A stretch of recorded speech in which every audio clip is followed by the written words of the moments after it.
এতটা বিলাসী অবস্থায় চলে গেছে যে আমরা একই সাথে শরীফুল তাসকিনকে বসিয়ে রাখতে পারি। এতটা বিলাসিতায় চলে গেছে যে এই ক্রিকেটার ডেবু হয়েছে এক ম্যাচ আগে, তাকে আমি যখন দরকার 21 বলে 44 রান তখন ব্যাটিংয়ে নামিয়ে দিতে পারি। এতটা বিলাসিতায় চলে গেছে বাংলাদেশ দল যে আগের ম্যাচে শাক মেহেদী ব্যাটে বলে ভালো করার পরেও তাকে আমরা ড্রপ করতে পারি। আজকে যদি আপনি মেহেদীকে খেলিয়ে তিনজন স্পিনারও খেলাতেন, তারপরও বাংলাদেশের ওই পার্টিকুলার স্পিনার শাক মেহেদী যদি হতেন, তিনি 53 রান অন্তত দিতেন না।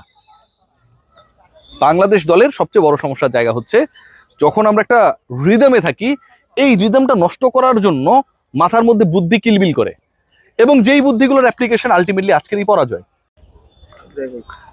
বাংলাদেশে বিভিন্ন সময় আমরা দেখি যে অনেক বোদ্ধা রয়েছেন, তারা হচ্ছে কোনো একজন ক্রিকেটার ধরেন একটা বিপিএলে ভালো করে ফেলছে, বয়স ভিত্তিক দলে ভালো করে ফেলছে, এমন একটা হাইপ ক্রিয়েট করেন যে আমি তোকে খুঁজে বের করেছিলাম, দেখেছেন কি টাইপের খেলোয়াড়। এরকম অনেক বক্তব্য, অনেক আলোচনা বিভিন্ন সময় দেখছি, আমি কারণ নাম বলবো না।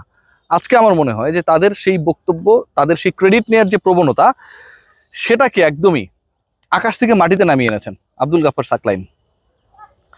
একজন ক্রিকেটার যখন ব্যাট করতে নামলেন এবং বাংলাদেশ ম্যানেজমেন্ট ওই সময় যারা ওই ডিসিশনটা নিয়েছেন যে নাম্বার 7-এ সাকলাইন নামবে, নাম্বার 7-এ তো তিনি খেলতে নামলেন, রাইট? বাংলাদেশের দরকার শেষ 4 ওভারে 44 রান, টানা 3 বলে ব্যর্থ হয়ে শামীম হোসেন পাটোয়ারি আউট হয়ে গেছেন। বাকি রয়েছে 21 বল, সেই 21 বলে 44 রান করতে হবে, তখনও কোয়াইট গেটেবল স্কোর। সেই সময়টায় সাকলাইনকে যখন নামানো হলো, ওই লাস্ট 21 বলের মধ্যে সাকলাইন খেললেন 11টা বল। অপর প্রান্তের set batter Towhid Hridoy, he was able to play only 10 বলস। আব্দুল গাফফার সাকলাইন তিনি খেললেন 11 বল এবং এই 11 বলে তিনি করলেন 13 রান।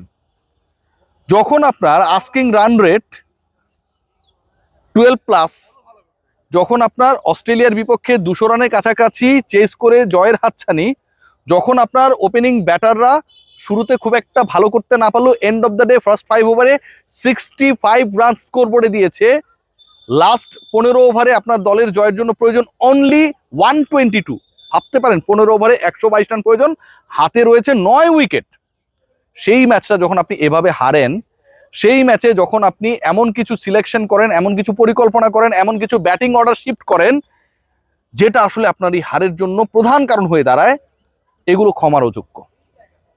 খেয়াল করে দেখুন আব্দুল গাফফার সাকলাইনের ওই ব্যাটিং অর্ডার নিয়ে যে আমি আলোচনা করলাম, যে লাস্ট 21 বলে যখন খেলা ছিল তখন তিনি নামলেন, এমনভাবে ডিফেন্স করলেন প্রথম বলটা, ভাবখানা দেখে মনে হচ্ছিল যে একদম টেস্ট ক্রিকেটের লাস্ট বল, এবং লাস্ট উইকেট হিসেবে সাকলাইন রয়েছেন, ওটা ঠেকিয়ে দিতে পারলে অস্ট্রেলিয়ার বিপক্ষে বাংলাদেশ টেস্ট ড্র করে ফেলবে।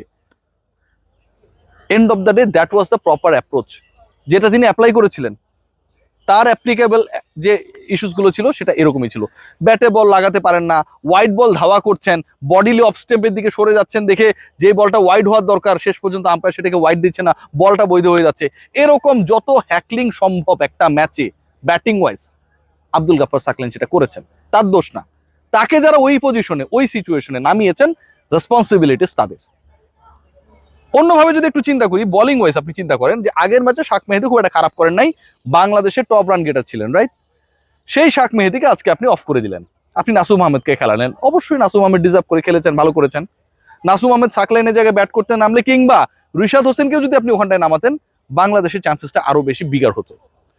আপনি আজকে সাকলাইনকে যে খেলালেন এবং আপনি শরীফুলকে যে ড্রপ দিলেন, এটার ব্যাখ্যাটা আসলে কি? আর্লি ওভার্সগুলোতে শরীফুল ইসলাম কতটা ইফেক্টিভ হতে পারে, জুটি ভাঙার ক্ষেত্রে, মোমেন্টাম ক্রিয়েট করার ক্ষেত্রে শরীফুল ইসলাম কতটা ইফেক্টিভ হতে পারে, ক্রাঞ্চ সিচুয়েশনে শরীফুল ইসলামের ইফেক্টিভনেস কতটা হতে পারে। বাংলাদেশ যখন অলমোস্ট লাস্ট ম্যাচটা ওয়ানডেতে জিতেই যাচ্ছিল, শরীফুল যখন 6 উইকেট নিয়ে নিলেন, আমার কাছে মনে হয় এর থেকে বড় এক্সাম্পল হতে পারে না। একজন ক্রিকেটার রিদমে রয়েছেন, একজন ক্রিকেটার অস্ট্রেলিয়ার বিপক্ষে ভালো করছেন, তাকে আপনি ড্রপ করে দিলেন, অথচ আপনি সাকলাইনকে ক্যারি করছেন যে ক্রিকেটারের পারফরমেন্স নাই। একজন ক্রিকেটারকে আপনি ডেবু করাতে পারেন, নো প্রবলেম। আপনার কাছে মনে হতে পারে যে সে আমার ভবিষ্যৎ তারকা, no problem with that, but why against Australia man? Bangladesh team ম্যানেজমেন্টের কি ইচ্ছা করছিল না যে অস্ট্রেলিয়ার বিপক্ষে আজকের ম্যাচটা আমরা জিতি? বাংলাদেশ টিম ম্যানেজমেন্টের ডিসিশন মেকারদেরকে আজকে ইচ্ছা করছিল না যে অস্ট্রেলিয়ার বিপক্ষে এই ম্যাচটা জিতে বাংলাদেশ 1-1 লেভেলে আসুক? বাংলাদেশ টিম ম্যানেজমেন্ট কি এটা জানে না যে অস্ট্রেলিয়ার বিপক্ষে যে কোনো ফরম্যাটের যে কোনো ধরনের জয় এটা আপনাকে নেক্সট লেভেলে নিয়ে যায়? মার্চ থেকে team David, all the performance they are playing the টি20 সাইড, অথচ সেই দলের বিপক্ষে আমরা অনলি 7 রানে হেরে গেলাম। সাকলাইনের 4 ওভারে আমরা 53 রান কনসিড করেছি। ম্যাচে রেগেছি তখনই। আজকের এই ম্যাচটায় আমার কাছে মনে হয় যথেষ্ট শিক্ষণীয় জায়গা রয়েছে। বাংলাদেশ এমন একটা বিলাসী পরিকল্পনায় চলে গেছে, এতটা বিলাসী অবস্থায় চলে গেছে যে আমরা একই সাথে শরীফুল তাসকিনকে বসিয়ে রাখতে পারি। এতটা বিলাসিতায় চলে গেছে যে এই ক্রিকেটার ডেবু হয়েছে 1 ম্যাচ আগে, তাকে আমি যখন দরকার 21 বলে 44 রান তখন ব্যাটিংয়ে নামিয়ে দিতে পারি। এতটা বিলাসিতায় চলে গেছে বাংলাদেশ দল যে আগের ম্যাচে শাক মেহেদী ব্যাটে বলে ভালো করার পরেও তাকে আমরা ড্রপ করতে পারি। আজকে যদি আপনি মেহেদীকে খেলিয়ে 3 জন স্পিনারও খেলাতেন, তারপরও বাংলাদেশের ওই পার্টিকুলার স্পিনার শাক মেহেদী যদি হতেন, তিনি 53 রান অন্তত দিতেন না।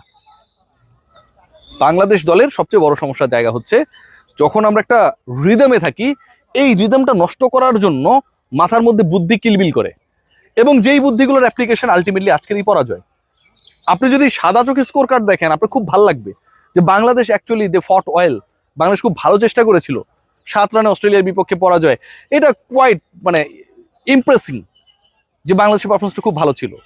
বাট এই 7 রানের পরাজয়টা যে আসলে বাংলাদেশের পরাজিত হবার কথাই ছিল না, বাংলাদেশের এখানে যে অন্তত 3-4 উইকেটের জয়ের কথা ছিল, সেই প্র্যাকটিক্যাল সিচুয়েশনটা আপনাকে স্কোর কার্ড বোঝাবে না, দেখাবেও না। বাংলাদেশ দলের টিম ম্যানেজমেন্ট এবং প্ল্যানিংয়ে যথেষ্ট অদূরদর্শিতার ছাপ হয়েছে লাস্ট 2টা টি20-তে। এবং বাংলাদেশ ক্রিকেট বোর্ডের আমার কাছে মনে হয় যারা নীতি নির্ধারক, তারা যেমন অন্য কাজগুলো করছে, ভালো কাজ করছে, ডেফিনেটলি অনেক ভালো ভালো কাজ করছে, কিন্তু আসল ক্রিকেটটার জায়গায় যদি তারা ওই প্রোঅ্যাক্টিভ রোলটা প্লে করতে না পারে, তাহলে কিন্তু এরকম পাণ্ডিত্যপূর্ণ সিদ্ধান্তগুলোই বাংলাদেশের ক্রিকেটকে, ক্রিকেটের পারফরমেন্সকে এবং ওই ভালো কাজগুলোকে ডোবানোর জন্য যথেষ্ট হয়ে যাবে। আজকে এই সাগরিকা স্টেডিয়ামে যে পরিমাণ মানুষ এসেছে, যেভাবে সাপোর্ট করেছে, এবং যে ভাঙা হৃদয় নিয়ে এখান থেকে চলে গেছে, যে আফসোস করেছে, যে প্রশ্ন রেখে গেছে যে এই সিলেকশনটা এমন কেন, সেগুলোর উত্তর বাংলাদেশ ক্রিকেট বোর্ড দিতে পারবে না। কারণ পরের ম্যাচটা যদি হয়ও, বৃষ্টির সম্ভাবনা রয়েছে, এবং সেই ম্যাচে বাংলাদেশ যদি জিতেও আফসোসটা বাড়বে যে লাস্ট ম্যাচে আমরা যদি জিততে পারতাম, the scenario, the story could be different. Bangladesh 2-1 সিরিজটা জিততে পারতো। এই সিরিজে বাংলাদেশ হেরেছে শুধুমাত্র নিজেদের অহমিকা, নিজেদের কি বলবো আনপ্ল্যান্ড কিছু ব্যাপার স্যাপার, অনেক ক্ষেত্রে অনেকের কাছে অনেক কিছু ছেড়ে দেওয়া, অথরিটি বেশি বেশি দিয়ে দেওয়া, এগুলোর কারণে। আপনি অথরিটি দেন, কোনো সমস্যা নেই, দল যার মতো করে যে খেলবে, যে ক্যাপ্টেন, যে কোচ বানাক, কোনো সমস্যা নেই। বাট আপনাকে ভাবতে হবে, are they really capable for making the right team against Australia or not? যদি আপনার ম্যানেজমেন্টের সেই দক্ষতা না থাকে, then you have to interfere there.